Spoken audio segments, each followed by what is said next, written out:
Estamos en comunicación con el camarista José Waldir Servín, Carlos y Teloyente. Buen día, doctor. Buen día, Carlos Benítez, ¿verdad? Sí, ¿cómo te va, Carlos Benítez y Marcos Benítez? ¿Cómo estás, doctor? Buen día, ¿cómo están, Carlos, Marcos? Un saludo para ustedes y la audiencia. Revocación de la prisión preventiva, Sí, dictada en principio por la jueza Alicia Pedroso. sí, Estaba leyendo la resolución, doctor, y en principio creo que la fundamentación principal es que ustedes consideran que el hecho probablemente sea bagatelario. sí, consideramos bagatelario, no estoy recordando exactamente, El, el, pero sí es el, uno reciente, ¿verdad? Sí, uno reciente, el que supuestamente hurtó una garrafa, dos zapatos, un bolsón y una Un manguera. campeón y una Sí, sí, silla, sí, puede sí, ser, sí, una, sí, sí, una sí, plegadita, una sí, cosa así. sí, una silla plegadizas con una inscripción de Sí, cerveza. exactamente, sí, recuerdo ahora 1 o 2 semanas. Sí, sí, así mismo.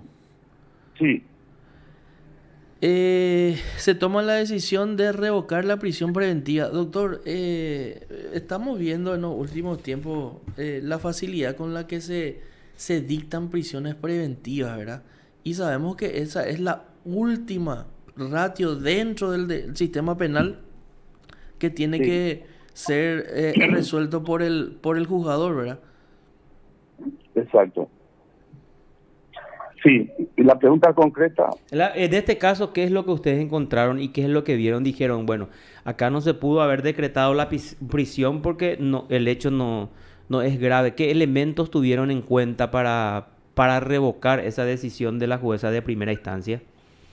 sí, y en estos casos, digamos, del hurto bagatelario, donde eso conste en el acta de procedimiento, conste en el expediente, entonces habría que ver si eso amerita, si el bien jurídico protegido en este caso es de una relevancia tal que amerite la aplicación de la medida más fuerte hacia un ciudadano durante el desarrollo del proceso, ¿verdad? Que viene a ser la prisión preventiva.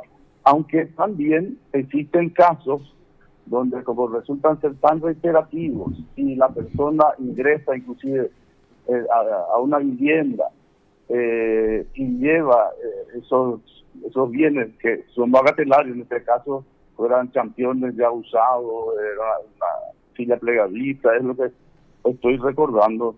Eh, en este caso en particular, consideramos que no ameritaba la prisión preventiva porque para establecer si hay necesidad de prisión preventiva, vamos al 242. ¿Ah? Y uno del tema es que sea un hecho punible grave, ¿verdad? Si existen elementos de convicción suficientes sobre la existencia de un hecho punible grave. Entonces, la pregunta es, el hurto, donde no hay violencia, porque si hubiera habido violencia, ya sería robo, de objetos bagatelarios, a ver si se puede considerar un hecho punible grave. Entonces ahí ya partimos, ¿verdad?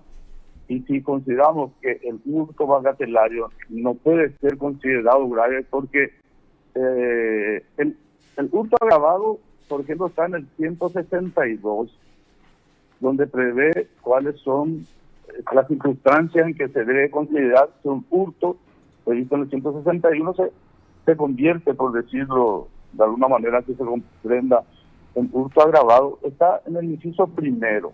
Y dan los siguientes varios supuestos. Y el inciso segundo dice que cuando el hecho se refiere a una cosa de valor a menos 10 jornales, no se aplicará el inciso primero, es decir, que no puede considerarse hurto agravado.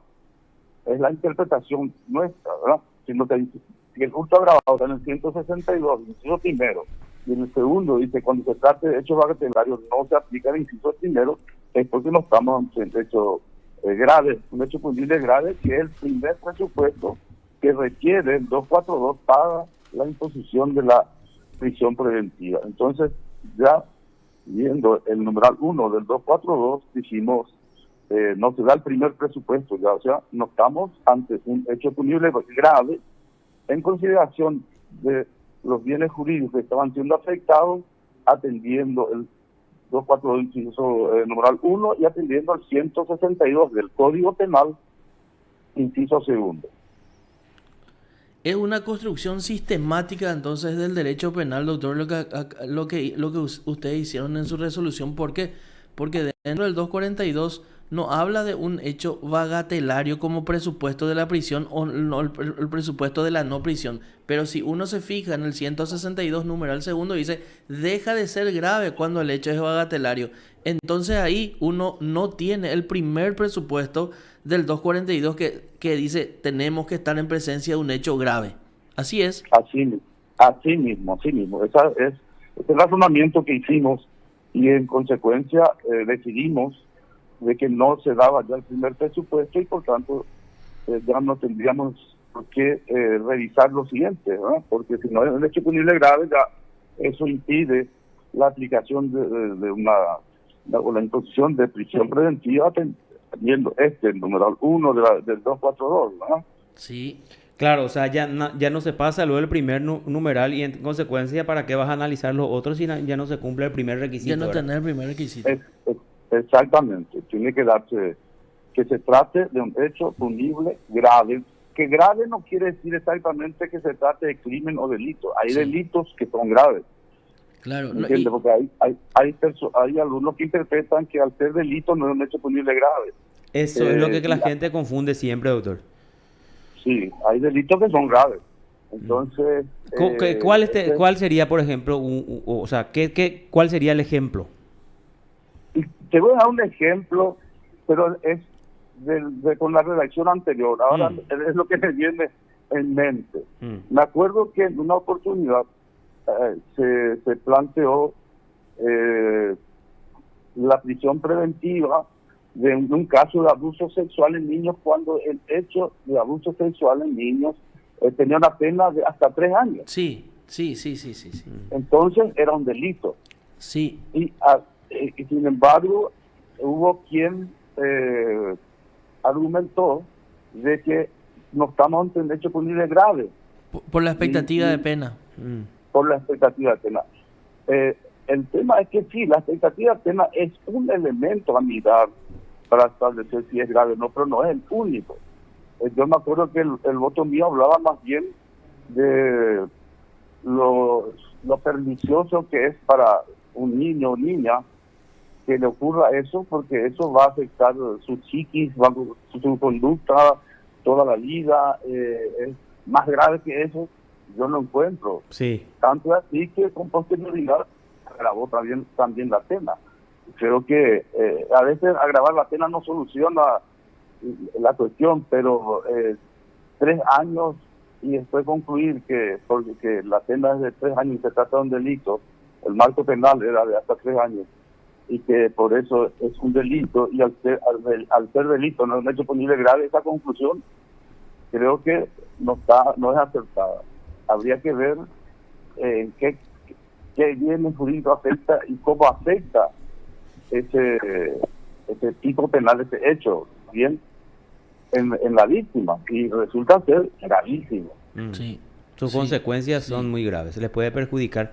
Exactamente, sus consecuencias son muy graves. Correcto, yo me acuerdo perfectamente porque le había hecho una entrevista a Clara Rosa Gallardone, que cuestionaba esa baja pena y decía, establecía en el código que eso iba en contra incluso del preámbulo de la Constitución que hablaba de la dignidad humana. Y ella decía, imagínate lo que es el hecho tan grave de que se le toque a una criatura en sus partes íntimas, se abuse de esa criatura y que la pena tenga que ser de 3 años. ¿Qué más atentado contra la dignidad de esa criatura? Claro. Decía ella. Sí, y contra una vida todavía en crecimiento, ¿verdad? Que sí. Todas las consecuencias, como decís bien, que eso tiene en el niño o niña.